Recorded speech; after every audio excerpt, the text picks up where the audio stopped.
Exception আছে, সেই জায়গাগুলোতে অ্যানারোবিক গ্লাইকোলাইসিসটা বেশি হয়।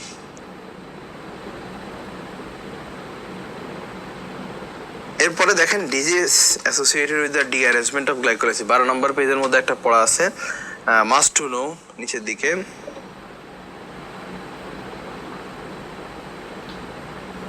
Disease associated the derangement of glycolysis, glycolysis যদি ঠিক মতো না হয় তাহলে কি কি ডিজিজ হবে? এক নম্বর হচ্ছে ল্যাকটিক অ্যাসিডোসিস, ওই যে অ্যারোবিক গ্লাইকোলাইসিস বন্ধ হবে, অ্যানারোবিক গ্লাইকোলাইসিস শুরু হবে, ল্যাকটেট তৈরি বেড়ে যাবে, ল্যাকটিক অ্যাসিডোসিস হবে।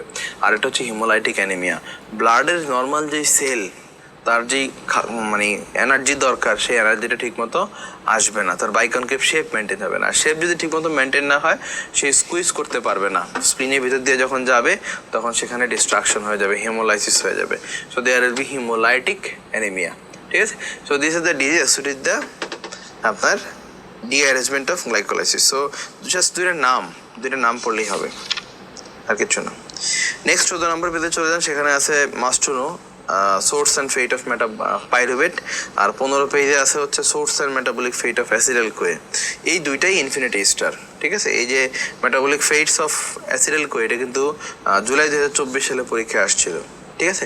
তাহলে এই দুইটা বক্সই খুবই ইম্পর্ট্যান্ট, ইনফিনিটি স্টার, বাট এটা আমরা এখন পড়বো না, এটা পড়বো আমরা পরে। কখন পড়বো? আমাদের মেটাবলিজম শেষ করার পরে আমি একটা জায়গায় করে সব কিছুকে দেখায় দিব, ঠিক আছে। তো আমরা আসি টিসিএ সাইকেলে, 16 নম্বর পেজ, টিসি সাইকেল বা সাইট্রিক অ্যাসিড সাইকেল। এটা প্রথম লাইনটা কথা লেখা আছে, it is a common metabolic pathway. কারণ কি আমরা দেখছি সব খাবারই আলটিমেটলি টিসিএ সাইকেলে ঢুকেই তার এনার্জিটা তৈরি করতেছে। তাহলে আমরা স্যালিন ফিচারে চলে আসি শুরুতে। আগে টিসিএ সাইকেল সম্পর্কে আমাদের কিন্তু ফ্লোচার্টের কথা ছিল, মনে পড়ে কিনা? এই যে টিসিএ সাইকেল হচ্ছে অ্যাসিডাল কোয়া থেকে রেডিওস কোএনজাইম তৈরি করে। তাহলে দেখেন এখানে অ্যাসিডাল কোয়া থেকে কি তৈরি হয়েছে? রেডিওস কোএনজাইম তৈরি হয়েছে এবং কার্বন ডাইঅক্সাইড। এই কার্বন ডাইঅক্সাইডটাই আমরা পরিবেশের মধ্যে ছেড়ে দিই, ঠিক আছে। তাহলে কার্বন ডাইঅক্সাইড তৈরি হলো, রেডিওস কোএনজাইম তৈরি হলো, যেটা পরবর্তীতে রেসপিরেটরি চেইনে ঢুকে এনার্জি তৈরি করবে, এটিপি তৈরি করবে। সো রেডিওস কোএনজাইম তৈরি করা এই প্রক্রিয়াটা হচ্ছে মাইটোকন্ড্রিয়া কন্টেনিং সকল সেল এবং সকল টিস্যুর মধ্যেই হচ্ছে, কারণ এটা মাইটোকন্ড্রিয়াল পাথওয়ে, মাইটোকন্ড্রিয়াতে হয়। বাট আমরা বলছিলাম যে ক্যাটাবলিজম অ্যানাবলিজমের বাইরেও এক ধরনের পাথওয়ে আছে, সেটার নাম হচ্ছে এমফিবোলিক পাথওয়ে। এমফিবোলিক পাথওয়ে মূলত কোথায় হয়? মানে একটা উদাহরণ এখানে টিসিএ সাইকেল। কেন এটা? কারণ এটার ক্যাটাবলিক রোলও আছে, অ্যানাবলিক রোলও আছে। তো বেসিক্যালি এটা ক্যাটাবলিক পাথওয়ে, কিন্তু এটার কিছু অ্যানাবলিক রোল আছে, যার কারণে এটাকে এমফিবোলিক বলা হয়েছে। রেট লিমিটিং এনজাইমগুলো পরীক্ষার জন্য ইম্পর্ট্যান্ট, এটা ভালো করে মুখস্থ করতে হবে, ঠিক আছে। নামগুলো আমার সাথে একবার মনে করে বলতেও পারেন। এটা হলো citrate synthase, isocitrate dehydrogenase, alpha ketoglutarate dehydrogenase, এই তিনটা নাম মনে রাখতে হবে, ঠিক আছে। কোএনজাইমগুলো আরও বেশি important, infinity star, very very important, ঠিক আছে। লাস্ট মার্চ 2024 সালে পরীক্ষায় প্রশ্ন আসছিল কোএনজাইম ফর টিসিএ সাইকেল। কি লাগে এখানে? Vitamin basically. দেখেন প্রথমটা হলো টিপিপি। টিপিপি মিন থায়ামিন পাইরোফসফেট। থায়ামিন মানে ভিটামিন B1। এই ভিটামিন B1 এর কোএনজাইম যে ফর্মটা সেটা কিন্তু টিসিএ সাইকেলে লাগে। তারপরে এফএডি মানে ফ্ল্যাভিন ডেডিনোসিন ডাইফসফেট।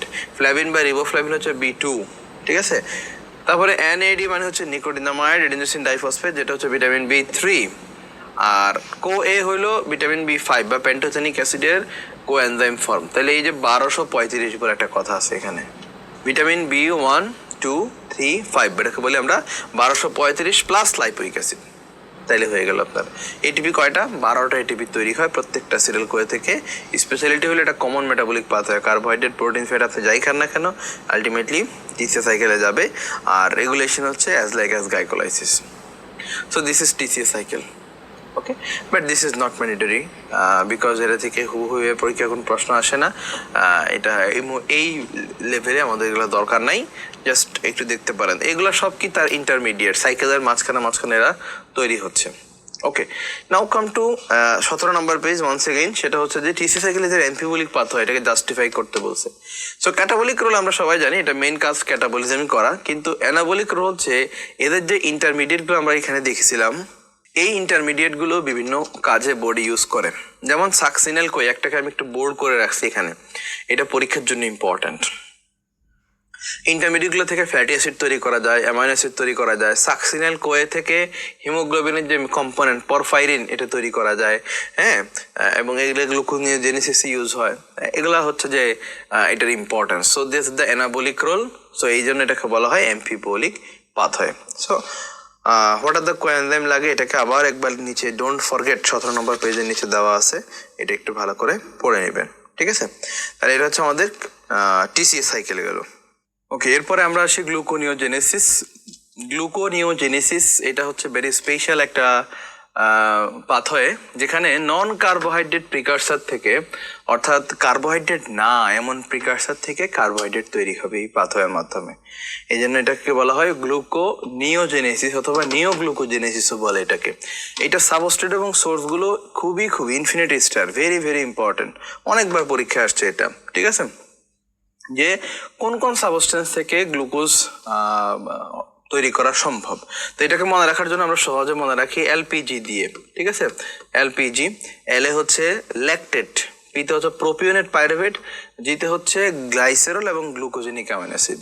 এই পাঁচটা থেকেই সাধারণত অপশনে থাকে পরীক্ষায়, ঠিক আছে? Lactate, propionate pyruvate, glucogenic amino acid এবং গ্লিসারল, এই পাঁচটা, ঠিক আছে?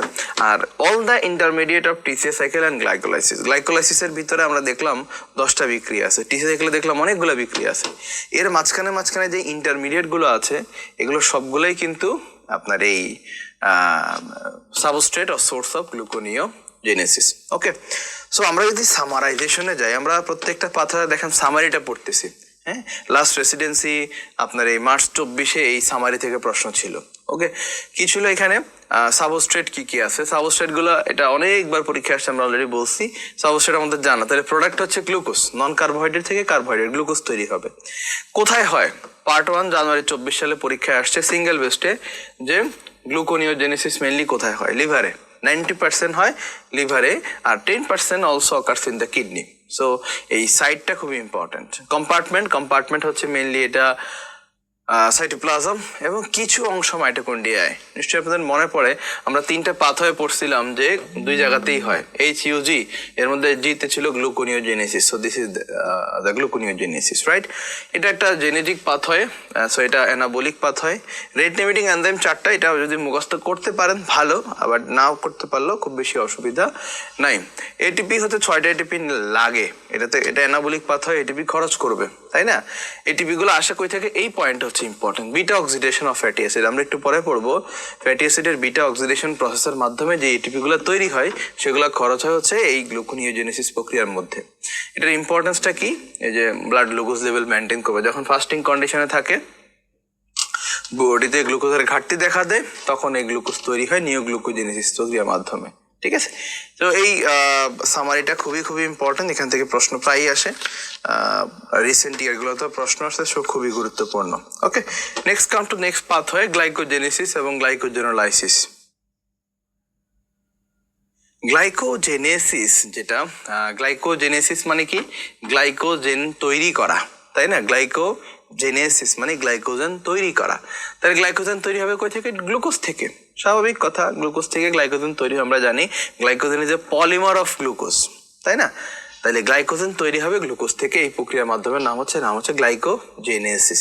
এখন এটা স্পেসিফিকলি 2টা জায়গায় হয়, লিভার এবং মাসল। আমাদের বডিতে গ্লাইকোজেন জমা হয় 2টা জায়গায়, লিভার এবং মাসলে। যেহেতু জেনেসিস, তাহলে অ্যানাবলিক পাথওয়ে সাইটোপ্লাজমে হবে। রেট লিমিটিং এনজাইম এগুলো আর খুব বেশি ইম্পর্টেন্ট না। এখন তাহলে 2 জায়গায় মাসল এবং লিভারে হচ্ছে গ্লাইকোজেন জমা হয়। তাহলে যে ভাঙার যে বিক্রিয়া গ্লাইকোজেনোলাইসিস, গ্লাইকোজেন ভাঙবে তাহলে জায়গায়, এই 2 জায়গাতেই ভাঙবে, কারণ 2 জায়গায় জমা আছে, খুবই স্বাভাবিক কথা, লিভার এবং মাসলেই সে ভাঙবে। কিন্তু এখানে একটা কথা আছে, এইখানে প্রোডাক্টের ক্ষেত্রে গিয়ে লিভার যদিও ফ্রি গ্লুকোজ তৈরি করে, কিন্তু মাসল ফ্রি গ্লুকোজ তৈরি করতে পারে না। মাসল তৈরি করে গ্লুকোজ 1 ফসফেট, ঠিক আছে? এই যে প্রক্রিয়া গ্লাইকোজেনোলাইসিস প্রক্রিয়ার মাধ্যমে অনেকগুলো রিয়েকশন আছে এখানেও। এর মধ্যে একটা লাস্ট যে রিয়েকশনটা হলো গ্লুকোজ 6 ফসফেট। হ্যাঁ, গ্লুকোজ 6 ফসফেট থেকে আপনার হচ্ছে যে গ্লুকোজ তৈরি হওয়ার কথা, কিন্তু সেখানে হচ্ছে গ্লুকোজ তৈরি না হয়ে গ্লুকোজ 1-ফসফেট তৈরি হয়, কারণ যে এনজাইমটা প্রয়োজন মাসলের পরের বিক্রিয়ার জন্য মাসলে এটা থাকে না। তো যাই হোক, এইটা মাসল এই গ্লুকোজ 1-ফসফেট তৈরি করা মাসলের জন্য ইম্পর্টেন্ট। আল্লাহ ওভাবেই মেকানিক্স করে দিছে যে গ্লুকোজটা আমার লিভারের জন্য দরকার। মানে আমরা যখন খাবার খাই না, আমাদের যখন খাবারের ঘাটতি থাকে শরীরে, ফাস্টিং, স্টারভেশন কন্ডিশন, এই কন্ডিশনগুলোতে আমাদের বডিতে গ্লুকোজ কমে যায়, তাই না? তখন গ্লুকোজ বাড়ানোর জন্য একটা পাথর আমরা একটাকে পড়লাম গ্লুকোনিওজেনেসিস, আর একটা হচ্ছে গ্লাইকোজেনোলাইসিস। গ্লাইকোজেনোলাইসিস যদি বেড়ে যায় তাহলে কি হবে? গ্লাইকোজেন বেশি বেশি ভাঙবে। গ্লাইকোজেন যদি বেশি বেশি ভাঙে তাহলে বেশি বেশি গ্লুকোজ তৈরি হবে। কে তৈরি করবে? লিভার। অলদো লিভারের মধ্যে মাত্র 100 গ্রাম গ্লাইকোজেন জমা হয়, মাসলে হয় 400 গ্রাম, কিন্তু লিভারের এই গ্লাইকোজেনটাই খুবই important for blood glucose level maintain. যে গ্লুকোজ কমে গেছে, লিভার গ্লাইকোজেনোলাইসিস বাড়ায় দিবে, গ্লুকোজ তৈরি হয়ে যাবে, ঠিক আছে? কিন্তু মাসল সেই কাজ করতেছে না, মাসল অন্য কাজে ইউজ করতেছে। মাসল কি কাজে? এই যে ফসফেট তৈরি হচ্ছে, এটাকে সে এটিপিতে কনভার্ট করাবে। এটিপি, ঠিক আছে, যেটা মাসলের এনার্জির জন্য দরকার। তাহলে মাসলের যে এনার্জি, মাসল কন্ট্রাকশনের জন্য যে এনার্জি এটিপির দরকার, সেইটা আলটিমেটলি এখান থেকে আসবে। এই জন্য আল্লাহ এইভাবেই তৈরি করে দিছে, ঠিক আছে? যেহেতু এটা একটা ক্যাটাবলিক পাথ হয়, এটা কোথায় হবে? সাইটোপ্লাজমে হবে। এটা মানে একটু ডিফারেন্ট, মানে ব্যতিক্রমের মধ্যে একটা এটাও। আচ্ছা, এখানে কোনো এটিপি তৈরি হয় না, খরচ হয় না, এবং এটা হচ্ছে যেহেতু গ্লুকোজ বাড়ায়, সো গ্লুকাগন এটাকে স্টিমুলেট করবে, ইনসুলিন এটাকে ইনহিবিট করবে, ঠিক আছে? এখন দুইটা পার্থক্য আছে, এখানে একটা পার্থক্য আছে মাসল এবং লিভার গ্লাইকোজেনোলাইসিসের মধ্যে ডিফারেন্স। তো প্রথম কথা যে প্রোডাক্টের ডিফারেন্সটা আমরা জানি অলরেডি, একটাতে গ্লুকোজ তৈরি হবে, একটাতে ফ্রি গ্লুকোজ তৈরি হবে না, তৈরি হবে গ্লুকোজ 1-ফসফেট। এখন পরের কথাগুলো আপনি তাহলে এটা দিয়ে মনে রাখতে পারবেন। দেখেন, গ্লুকাগনের কাজ হচ্ছে ব্লাড গ্লুকোজ লেভেল বাড়ানো, ফ্রি গ্লুকোজ লেভেল বাড়ানো। তাহলে তার উপর তার কোনো কাজ করার কথাও না মাসলের উপর, সে কাজ করবে লিভার গ্লাইকোজেনোলাইসিসের উপর। কারণ এইটা যদি কাজ করে তাহলে ফ্রি গ্লুকোজ বাড়বে, তাহলে আমার গ্লুকাগনের কাজ হচ্ছে ফ্রি গ্লুকোজ বাড়ানো। এই জন্য গ্লুকাগন লিভার গ্লাইকোজেনোলাইসিসকে স্টিমুলেট করবে, মাসলের উপর তার কোনো রোল নাই। ক্যাটেকোলামাইন এ সব জায়গায় বাড়ায়, ঠিক আছে? মাসলও বাড়ায়, লিভারও বাড়ায়, কিন্তু মাসলের মধ্যে তার মেইন ইফেক্ট, লিভারের মধ্যেও তার ইফেক্ট আছে। অ্যাডিনোসিন মনোফসফেট, এটিপির দরকার কোথায়? লিভারে। আমাদের হচ্ছে যে এটিপির, লিভার গ্লাইকোজেনোলাইসিস আমরা বলছিলাম এটিপির সাথে রিলেটেড না, রিলেটেড হচ্ছে মাসল। তাহলে এটিপি তৈরি করতে আমার প্রচুর অ্যাডিনোসিন মনোফসফেট লাগবে, আর এই ফসফেট যুক্ত হয়ে তখন হচ্ছে যে এটিপি তৈরি হবে। কিন্তু আমার এই জন্য মাসলের মধ্যে আমার এএমপির রোল আছে, কিন্তু লিভারের মধ্যে এএমপির কোনো রোল নাই। তাহলে ফ্রি গ্লুকোজ কার উপরে রোল প্লে করবে? ডেফিনেটলি লিভারের উপর, কারণ ফ্রি গ্লুকোজ কমে গেলে লিভার গ্লাইকোজেনেস বেড়ে যাবে, সেটাই আমরা বললাম। আর পারপাস কি? এটার পারপাস হচ্ছে মাসলে এনার্জি সাপ্লাই দেওয়া, এটার পারপাস হচ্ছে ব্লাড গ্লুকোজ লেভেল মেনটেন করা। So this box is very important, পরীক্ষার প্রশ্ন আসার মতো। এরপরে 24 পেজে একটা বক্স আছে, সেখানে গিয়ে দেখেন, সেখানে সুন্দর করে দেওয়া আছে পার্থক্য আকারে মাসল এবং লিভার গ্লাইকোজেনের পার্থক্য। 4 নম্বর পয়েন্টে দাগ দেন, এই পয়েন্টটা ইম্পর্ট্যান্ট। একটা হচ্ছে ইফেক্ট অফ ফাস্টিং, ফাস্টিং কন্ডিশনে কার বেশি রোল প্লে করে। দেখেন, প্রথম কথাই বলছে liver glycogen totally depleted after 12 to 18 hours of fasting. অর্থাৎ একটা পেশেন্ট মানুষ ফাস্টিংয়ে থাকার পরে 12 থেকে 18 ঘন্টা ফাস্টিং থাকার পরেই কিন্তু আপনার লিভার গ্লাইকোজেন স্টোর খালি হয়ে যাবে। কিন্তু মাসলের ক্ষেত্রে কি বলছে? Not affected by short period of fasting, ফাস্টিংয়ে খুব বেশি ইফেক্ট ফেলবে না, ঠিক আছে? সো ফাস্টিংয়ে লিভার গ্লাইকোজেনটা হচ্ছে 12 থেকে 18 ঘন্টা টোটালি ডিপ্লেট হয়ে যাবে। 12 থেকে 18 ঘন্টার মধ্যে যতটুকু গ্লাইকোজেন লিভারের জমা ছিল সবটুকু বের হয়ে চলে আসবে গ্লুকোজ ফর্মে, ঠিক আছে? এই পয়েন্টটা 7 নম্বর পয়েন্টের মধ্যে আছে, লিভার কতটুকু, মাসল কতটুকু গ্লাইকোজেন জমা থাকে, দ্যাটস ইট। এরপরে আমাদের এখানে তাকাতে হবে, আমরা চলে আসি পরের পাথওয়ে, হেক্সোস মনোফসফেট শান্ট বা এইচএমপি শান্ট। এখানে প্রথম লাইনে একটা কথা বলছে, this is the alternative pathway of glycolysis and TCA cycle. অর্থাৎ এই প্রক্রিয়ার মাধ্যমেও গ্লুকোজের অক্সিডেশন হবে, কিন্তু এখানে কোনো গ্লাইকোলাইসিস টিসিএ সাইকেল হবে না। এই প্রক্রিয়া কোনো এটিপি তৈরিও হবে না, এটিপির দরকারও হয় না। তাহলে কেন দরকার এই পাথওয়েটা? এই কেন দরকার? পাথওয়েটার দরকার আছে কারণ এই সাইলিন ফিচারে চলে আসেন, মানে মেইন পয়েন্ট এই পরের পেজে দেওয়া আছে, 27 পেজে দেখেন। সাবস্ট্রেট কি? সাবস্ট্রেট হচ্ছে গ্লুকোজ 6 ফসফেট। এই গ্লুকোজ 6 ফসফেট থেকে একটা সুগার তৈরি হয়, রাইবোজ সুগার। প্রোডাক্টটা হচ্ছে এখানে ইম্পর্টেন্ট। রাইবোজ সুগার তৈরি করে। এইচএমপি শান্ট কি তৈরি করে? Ribose sugar, which is a essential component of ribonucleic acid, RNA. So বডিতে আরএনএ তৈরি করতে হলে আমার এই টিসিএস কি বলে এইচএমপি শান্টের দরকার। ঠিক আছে, এখন এইচএমপি শান্ট কোথায় হয়? সাইট।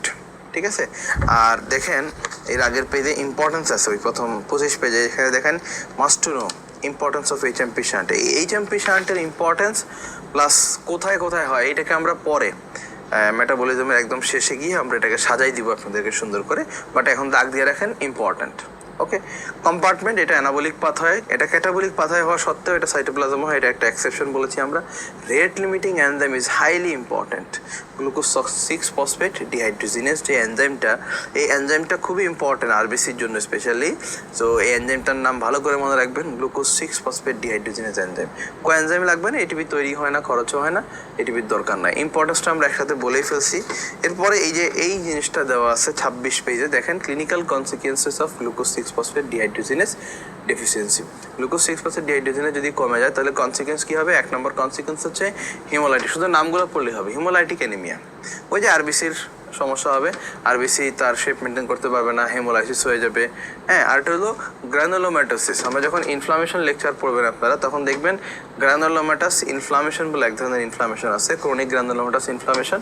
সেটা হবে এই due deficiency of glucose 6 phosphate dehydrogenase, যেটা rate limiting enzyme of HMP shunt. তো এই দুইটা ডিজিজের নাম মনে রাখলেই হবে, আর কিছু পড়তে হবে না এখানে। এরপরে আর বেসিক্যালি এদিক থেকে আর কিছুই প্রয়োজন নাই। এরপরে ব্রেন স্টর্মিং করবেন। 31 পেজে গিয়ে দেখেন ওভার একটা সামারাইজেশন করা আছে অনেক কিছুর, সেটা একটু দেখবেন। প্রত্যেকটা মানে টপিকে আপনাদের শিটের মধ্যে এরকম ব্রেন স্টর্মিং করার জন্য কিছু লাইন দেওয়া আছে, সেই লাইনগুলো আপনারা একটু দেখার চেষ্টা করবেন। ঠিক আছে, now come to protein metabolism. So you have done the carbohydrate মেটাবলিজমের অনেকগুলো পাথা আমরা পড়লাম। মনে রাখবেন আমরা অনেক কিছু স্কিপ করছি, কিন্তু আসলে সব কিছু আপনার প্রয়োজন নাই, সে বিধায় আমরা স্কিপ করছি।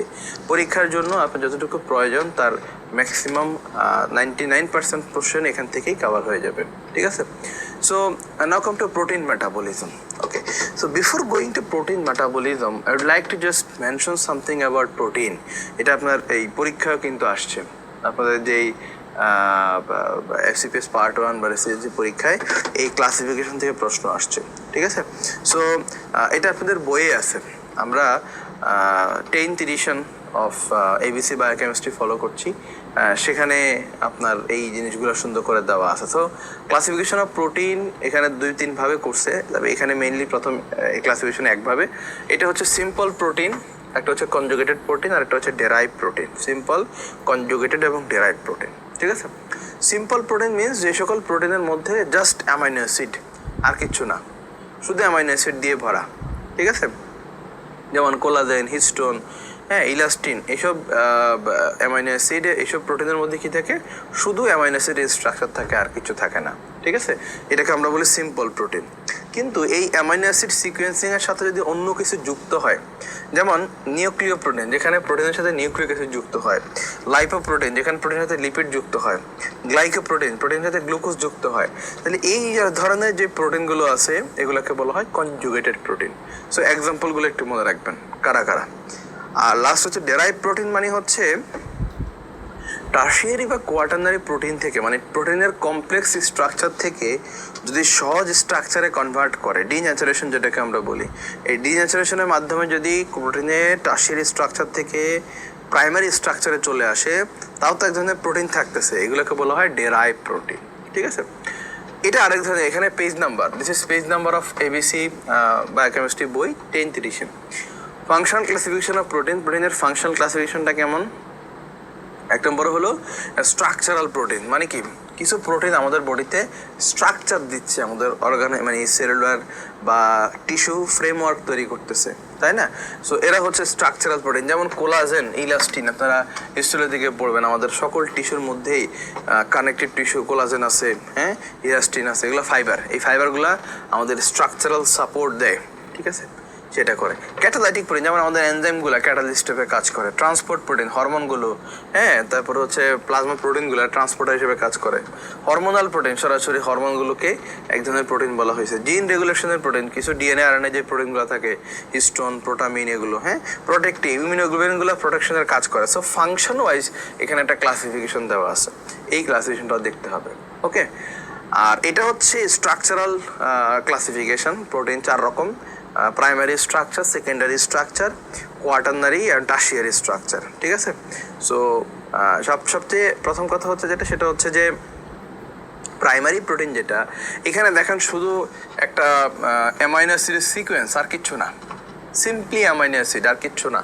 হ্যাঁ, আপনার হচ্ছে গ্লাইসিন, হ্যাঁ, গ্লুটিসিন, এরকম অনেকগুলো অ্যামাইনো অ্যাসিড এর ভেতরে একটা মিলিত হয়ে একটা সিকোয়েন্স তৈরি করে একটা সিম্পল প্রোটিন তৈরি করে, সেগুলো হচ্ছে প্রাইমারি প্রোটিন।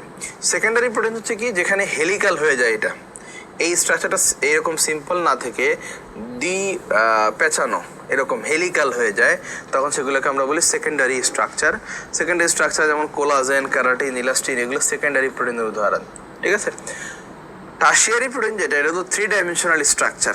হ্যাঁ, মানে পেঁচানো এটা সেটা সব রকম আছে যেখানে, সেটা হলো 3 ডাইমেনশনাল। এটা অ্যালবুমিন, গ্লোবিউলিন, অ্যান্টিবডিগুলো, এগুলো সব হচ্ছে tertiary protein structure example.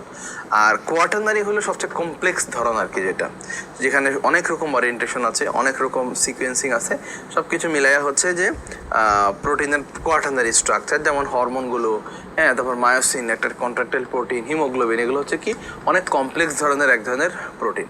So এই ক্লাসিফিকেশনটা পরীক্ষা আসবে না, কারা প্রাইমারি, সেকেন্ডারি, টার্সিয়ারি, এরকম উদাহরণ দিয়ে পরীক্ষা আসবে না। এটা আপনাকে জানতে হবে কি, ডিন্যাচারেশন অফ প্রোটিন বলে একটা পড়া আছে, 51 পেজে গেলে পাবেন এবিসি বা কেমিস্ট্রি বইয়ের। ডিন্যাচারেশন অফ প্রোটিন কি, এটা হচ্ছে এই যে আমরা মাংস রান্না করি, তাই না, ডিম কি করি, সিদ্ধ করি, এইভাবে আমরা কি করি, প্রোটিনগুলোকে ডিন্যাচার করি। কিভাবে? যে loss of their native structural component due to disruption of the secondary, tertiary এবং quaternary structure, but preserving the primary one. তাহলে প্রাইমারি স্ট্রাকচারকে ঠিক রেখে অন্যান্য স্ট্রাকচারগুলো সব লস্ট হয়ে যাওয়া এবং সেটা ফাইনালি প্রাইমারিতে কনভার্ট হয়ে যাওয়া সব কিছু, সেটাকে বলা হয় ডিন্যাচারেশন অফ প্রোটিন। এখানে তার অনেক ধরনের প্রপার্টি চেঞ্জ হয়, ফিজিক্যাল, কেমিক্যাল, বায়োলজিক্যাল, সব প্রপার্টি চেঞ্জ হয় এবং এই প্রসেসটা হচ্ছে ইরিভার্সিবল। আপনি তো ডিম সিদ্ধ করার পরে এটাকে চাইলে আবার কাঁচা ডিমে তৈরি করতে পারবেন না, তাই না? মাংস রান্না হয়ে গেছে, রান্না হওয়ার পরে কি সেটাকে আবার কাঁচা মাংসতে কনভার্ট করা যাবে না। So most of the time এই প্রক্রিয়াটা হচ্ছে irreversible, but sometime maybe reversible. Okay, so এই যে উদাহরণ লাস্টে আছে, রিভার্সিবল, ডিন্যাচারেশন, এই উদাহরণগুলো দেওয়া আছে।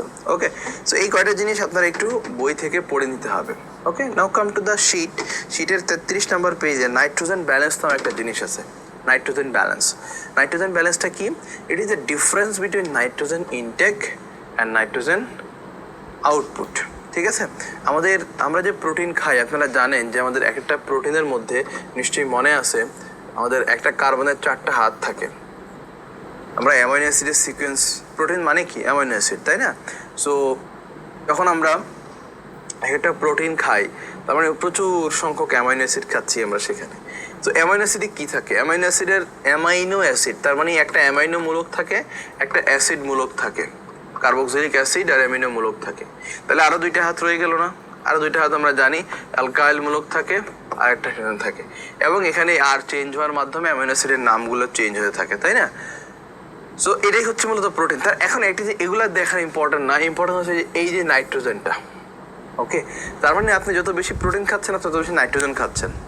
ওকে, যত কম প্রোটিন আপনার বডিতে থাকতেছে তত কম নাইট্রোজেন থাকতেছে। তো নাইট্রোজেনের এই যে ব্যালেন্স, ইনটেক এবং আউটপুটের যেই রেশিওটা, এই জিনিসটাই হচ্ছে নাইট্রোজেন ব্যালেন্স। ঠিক আছে?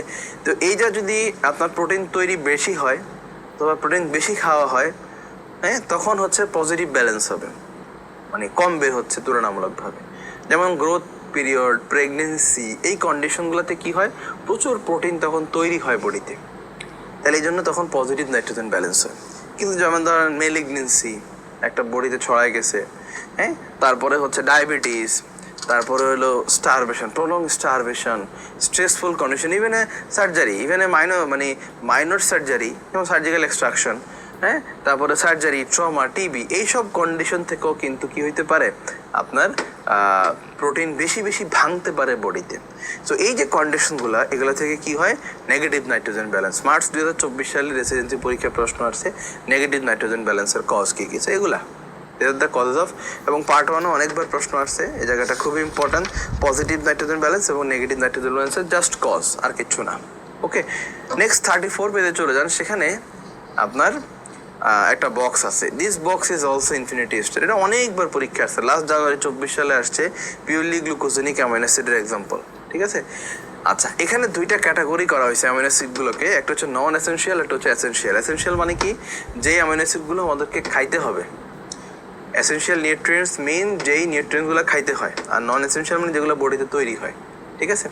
আচ্ছা, তাহলে নন এসেনশিয়ালগুলো পরীক্ষায় 10টা অ্যামাইনো অ্যাসিড আছে, এটা বেশি ইম্পর্টেন্ট না, ইম্পর্টেন্ট হলো এসেনশিয়ালগুলো।